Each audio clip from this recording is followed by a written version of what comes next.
Okay, Hip Hop Weekly All Access. This is your girl Brianna, and we are here live today with Big Krit. Hey, what's happening? Mississippi's finest. What's going on? Man, good, excited. Album's out, double album. Right. The support's been amazing. Okay. So yeah, just preparing for tour now. Okay. Yeah. We've got some special guests that are hip hop heads that Okay. they're gonna critique and talk about the album. Okay. Guys, go ahead and introduce yourselves. My name is Dynamic, Dion Moore, hip hop enthusiast. Alright. Alright, I'm Rainy from Rainy Sells Atlanta. Okay. And I'm Giselle. I'm Zell. Hey. Zell, that's it. But Krit, I guess the purpose of this conversation is really to talk about your new album. Okay. I always do this Can I forever. jump in one time talking about this album? I gotta salute this boy on this album right here, man. One thing about this album, it's a classic. 10 years from now, you still be bumping this. And why I say it's a classic, I compare it to that Good and Mob Soul Food. Hey. Now, I'm right here in front of it. So I know about this good music and the ATL. So I put up there, them albums, but Thank you. they compared that to me. And it'll be a classic forever to me. Ah, man. Classic. Thank you. Forever At the is time. forever is a very long time. Mighty long time. Mighty long time. Mighty You long can time. transport it back to the Goody Mob time and still hold his weight to me.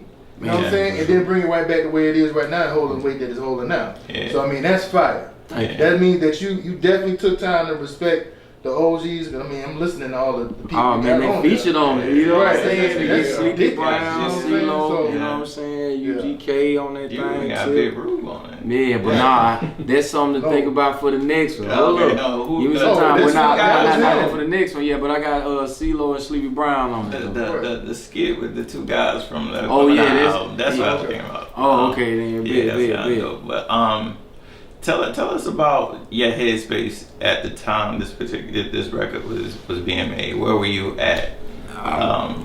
Man, to be honest with you, I was just trying to create an album without the label knowing about it at the time. I was still under Def Jam when I was making this album. Okay. But I was spending all of the money that I had saved up over the years in order to make it, right? And I was getting in with the producers that I wanted to get in with, going to the studios that I wanted to go to without the pressure of, okay, now it's time for you to drop an album. And in the meantime, between time, I just saw so much space that, music, wasn't coming out from me. I ended up dropping this Better This Way, and then I dropped 12 for 12. The day that 12 for 12 came out is also the day I got released from Def Jam. Okay. But it was so crazy because I think streaming had just happened and they didn't understand like where my core fan base still stood, which was actually physically going out and buying CDs. And so they just let me go. Like, all right, peace out, wish you the best of luck. And that was like the best thing that could happen to me because I was in the midst of pretty much done with the Big Krit side of the album as far as sonically is concerned. But then I was like, man, I want to do a double album now. And I, talked it over with my management, Dutch, and everybody. Oh, I'm so sorry. Okay. Hey, yeah. So yeah, I talked it over with my management and everybody, and it was like, well, shoot, if you want to do a double album, then do it. You be free now. You can do whatever you want to do. And I made it happen, and I was able to focus. I lived a lot of life, and not just being in the studio or on tour. I like, as far as like getting my mind right, starting to understand why I was depressed and why I was going through so much anxiety. And it was coming from chasing accolades and chasing what I saw my peers have. And the pressure that comes with dropping an album because people need it now on this deadline, that all went away, brother. And so I was able to create freely and without care, and I think it shows in the album. It does. It definitely does.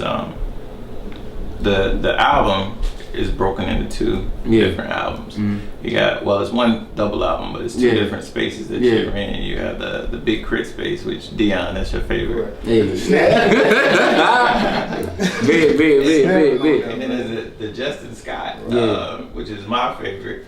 And I think the whole body of work, that's your favorite. I mean, I'm a fan of the Big Krit the Big Krit as well. It's just like if I had to choose between the two, it would be one of the, you know what I mean? And that's all good. Yeah. But I guess why the breakdown between the two versions of yourself? Man, I would say for starters, when I was always letting people I was dealing with the duality of myself, or like if you go back to the Forever and a Day cover, you have the church on one side and then the strip club on another. I think we all as human beings have that part of us where we also superheroes when we walk out and we interact with people, and that part of us that when we at home and we dealing with whatever the stresses of the world are. And for me, it was like I didn't want to have to make an album and figure out how to incorporate introspective music on it. And where can it be amongst the trunk rattling record? And this time I was like, no, I want to split it up. And the music that you on the Justin Scott side literally is tailored off of how I feel when I'm at home and when I'm not in the space that most people might think I'm in, and where I'm questioning my faith every so often, or when I'm seeing something on TV and I can't quite understand why the world is just so violent. But then it's the Big K.R.I.T. side when I'm carefree of all that. My confidence is high, and I'm I'm not worried about anything. I got these hater blockers on, and I'm just going for my goal. And I think it was necessary to show the two sides, especially now more than ever in my life, because I've dealt with the alcoholism and battling that. I've dealt with depression, anxiety, but then I've also went on stage right after, and you wouldn't have known. But now I get to have those conversations with people. I get to have the radio conversations about what I think a lot of America, a lot of the world is going through too, which is the what about tomorrow, like what happens next kind of thing. So, right. Yeah. I must say, you know what I'm saying, I love that mixed message, that song right there. So when you spoke about that, how you battle, you know what I'm saying, hey, you got Justin Scott, then you got Big K.R.I.T. So when you talk about that mixed message, like I'm confused. Saying one minute I want to be rich, but then at the same time I want to give. So, hey, dope album. Thank you, brother. Thank you. And again, mixed messages could not have worked on the Big K.R.I.T. side. It would have diluted everything on that side once you heard it. But on the Justin Scott side, it helps you understand why the Big K.R.I.T. side is the way it is. Yeah. So, of course, I'm sure the Justin Scott side, the number 2 track with the that's mixed messages number 2. The intro is the Justin Scott intro. Justin Scott intro. And then we got Keep the Devil Off. The Lucifer. I mean the Shake the Devil Off. Keep the Devil Off. Keep the Devil Off. Yeah, bro. That's my get up in the morning song, bro. That's my get up, go to work in the morning song, man. They keep the devil off. You gotta keep the devil off, keep the negativity off you too. I was out and I was, I've been bigging you up the whole time the album was out. So I was out with one of my homeboys, just kind of like showing. We was looking at the space and just telling him about, man, this record is dope. Now he's one of those older heads that's kind of fell out of love with hip hop. And we took hooked the phone up to the Bluetooth and played the Shake the Devil Off. Man, we was all in there like dancing, because it's funny, man, because it's like gospel, but then it's a little bit of joint music. It's still southern with the 808s and the snares. So quick question, do you think they can play that in church? Definitely. It's clean. It's clean. I don't curse in that at all. There you go then. Nah, that was on purpose, bro. I can't do a song like that and then curse. You know what I'm saying? There's nothing violent, there's nothing negative, no sort. It's literally about keeping the devil off, keeping the negativity off you. And then the fact that I'm from Mississippi, which is the Bible Belt, that's also due to like how my grandmother raised me, like very in the church. And so that's a part of me too. I'm a very spiritual person, God fearing, so I have to put that in my music. So when you say speak about your grandma, it made me think about me and my cousins, you know what I'm saying? We grew up driving Cadillacs, Caprices, you know what I'm saying, with the brains blowed out. So, we'll take our grandma to church, you know what I'm saying, because we're at that age, we're feeling good, cleaned up. And we were like, man, we can't turn the bass up too high. You know what I'm saying? Grandma don't play, they got to play the right music. But you want to go to church feeling good. You want to play that song. I think grandma I think she'll understand. And trust me, the frequency of the bass is to the point where if you ain't got 215s, it ain't going to get too out of control. Right. But it's there. It's there, man. It's for them 15. But then the organ too, that's why the extended, we dropped the single version, which is like 3 minutes and 30 seconds. But on the album, it's the extended version is 5 minutes 35 seconds. It's that big organ breakdown, because that's how it is in church, where it all get quiet, the choir kind of fall off, and everybody just kind of get in their mode, and it all come back in. I'm about to call up the B103 and they gonna have to start. Hey man, believe that though. I mean, but that's the kind of record where I don't think it's gonna go anywhere, because at all times you should be trying to keep it there. Exactly. But you reach a lot of people with that music, man. No doubt. Because I remember, like, I really got spiritual through Good and Mall. Hey. You know what I'm saying? I went to church all the time, but I heard one of Good and Mall classes, so I was soulful. And I'm like, man. It made it cool to I think I was 16, so the main thing about the generation under me, you know what I'm saying, that 17, 18 out there traveling, well in the streets, kind of lost, they hit that song right there, inspiration to them. Lord willing, man. Appreciate that. No doubt, brother. And it's, again, I think us as artists, we also have to we have to give. Obviously, you trying to tell people, motivate them, yeah, go get money and all that stuff, man. But you got to give them the other side of the spectrum, especially when you realize, and I did, that money ain't gonna make you happy. Sure. All these things that I acquired through the success of dropping these albums, man, at some point it just wasn't enough. And you're always trying to grab for more, but it's those people around you, your family, your loved ones, your girl and all that really kind of keep you motivated and keep you going. Because when you isolated and you just getting materials, bro, that ain't it. That ain't you just gonna get more. Yeah. Oh, straight up, bro. What do you see this album right now as far as putting you you said something earlier about your peers, and I guess when I'm thinking about who you came out with, I'm looking at the Kendrick, J. Cole, even with Wiz and Kurt, all these guys. So I'm like, where do you feel like this is gonna put you with this album? I think I'm in my own space, brother. Right. I realized something a long time ago that people compare me to me.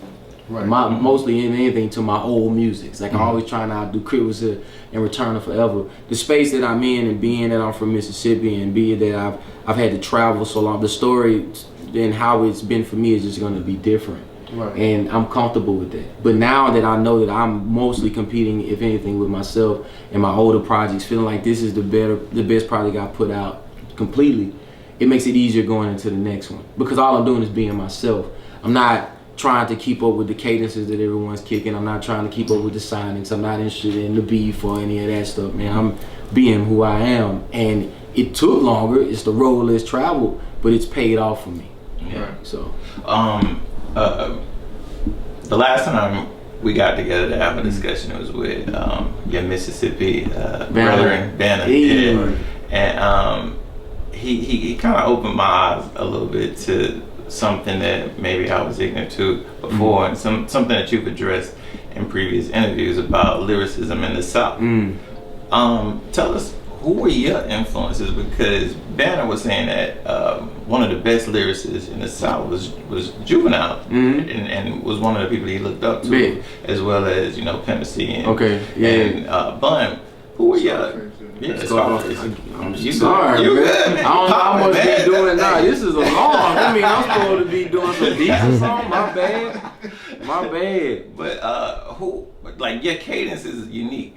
I'm correcting myself. No, it's all good. But who were your influences? Who brought you to? Man, I would definitely say UGK. Outkast, 8Ball and MJG, Project Pat. Definitely with his cadence and how he can make words rhyme. It's just like, how is he making this rhyme? Right. Or Scarface. Biggie was a big influence for me on cadence. I think Biggie was very phenomenal with being able to find a pocket and stick with it. And his inflections were kind of phenomenal. He could change his voice at a whim and sound like a totally different person. That takes a lot of skill. Pac definitely was one of those people, based off of the amount of passion and aggression that he could have in a song, and still be able to have the wind and the know-how to put the words together. Because it's very easy to not only hit the red, but lose people when you try to put too much emotion into a song. But those would be the base influences for me, right? And again, understanding just cadence and how to carry it, whether you're on the kick drum, you're on the snare, on the hi-hat, and finding that pocket. Ludacris would be another person. Ludacris, When you talk about the influences, we're really talking about lyrics, but let's talk about the production. Who's your influence in production? Oh man, Banner being not only a rapper, but being able to produce too. Right. And understanding how to make something super aggressive, but then how to make a Cadillac on 22. Pimp, a lot of people didn't know Pimp C made beats, right? But understanding how to have something super soulful, sample, but it's still knocking. 3 6 Mafia, being able to sample something super soulful, but it's knocking. Like these, I mean, because you got Dilla, you got Premier, and that was more of the East Coast vibe and feel when you talk about drums and patterns and samples. But I definitely took a lot from the southern aspect of flipping a sample, because there's something about those triplet hi-hats that 3 6 Mafia was putting in those records that drove them over Willie Hutch samples. Then you talking about with Suave House, you know what I'm saying, and how 8Ball and MJG production, which were a lot of those was, they had samples, but they just knocked, bro. It had this feel to it. And so I was very much influenced by that production. Organized Noise was monsters too. Yeah. And I don't even think they was sampling half the time. It just sounded right. Because you had that get they up. Would actually go come down. They would actually break out the guitar. And Yeah, sleepy around waterfalls and whatnot. Yeah. We got some good players in here though, as far as the instruments, as far as the bass player. I want to say on was it Ride? No. The end of one of them songs on the Krit side. Okay, then. Well, I know "Get Up to Come Down." Mike Hardin played the bass at the end. Okay. So if you talking about how that just kind of started flaring out, yeah, Mike Hardin killed that. Awesome. He's also played the bass on "Money on the Floor." He's played the bass on a few records. He's also the guitarist on "Keep the Devil Out." Okay. Yeah. So he's been a part of a lot of records that I put out over the years as well. I like that. The fact that you can pull a sample but then have that original music to go along with it. It takes a lot because you don't want to mess up the integrity of the original song because it was finished. They knew it was it. So when you go to sample, it's really easy to mess that up. You know what I'm saying? So for me, it's just making sure that when we add things, it elevates the idea. Yeah, and that's hip hop. Yeah, you know, that's hip hop because when you know. The history of hip hop is the sample, but when you add that extra thing to it, it makes it sound like it belongs in a certain the category we call hip hop. Deon was telling me about your interview with our friend Rosenberg. And your knowledge of like the sample and the music. How do you get to that point? Like, how do you get to the point where you're able to identify a sample? We watched the before you came in. We watched the Mass Appeal Rhythm Roulette. How do you get to that point where you can hear that? Okay, that's a song right there. I've been sampling and listening to old school records probably since I was 14 years old. Like really, like, what is that? How can I get that? And hoping that they left a minute and 32 seconds to loop. And then you just go from obviously black exploitation movies, definitely watching those like the Mac and Foxy Brown. Right. Not only obviously the movie, but the music behind it. So, you know, that's the score. Yeah, Willie Hutch. You know what I'm saying? No doubt. Like Willie Hutch is like one of them. Like definitely, like I look up to the music he made, brother. And to be in a position where a lot of people didn't know who he was. Like, but he scored The Last Dragon, you know what I'm saying? Like, that's one of my favorite movies while growing up, Bruce Leroy. And it starts off with Got the Glow, and I'm like, who is this? And it's Willie Hutch, like this jamming record. And so from there, and then New Birth and the dramatics, you know what I'm saying? And the stylistics, the ebonies, and just finding out these random people that had one song, but it was so soulful and beautiful. And just kind of diving deep, and it becomes at some point something I was addicted to, and still am digging in the crates. You know what I'm saying? Yeah, oh boy. So I got a question. Where you at right now? You know what I'm saying? Like, you're a name to be recognized. If you could redo something different, what would you do to give advice to the young artists out there? Wow, because it's like it's beautiful. It's beautiful to be at this point. I mean, obviously. We didn't see the streaming thing coming, but I probably would have never signed in the first place. Because you were independent. I was independent for. I mean, 2005 is when See Me on Top first came out, and we talking about 5 years of hardcore struggling to get to a point where you're in front of a label, and then L.A. Reid is the person who signed me. But we didn't see it coming where he was not going to be there 3 weeks later. Had he still been there, my career probably would have been totally different because it was not only he understood the music I was creating, the office was full of people who also was excited. And they all went too. That Arista, that face. Yeah, you know what I'm saying? And so that's when Def Jam became more of a puzzle for me because I'm trying to impress people and prove to people that this music that I'm creating is valuable that wasn't familiar with it or didn't understand who was buying it in the first place.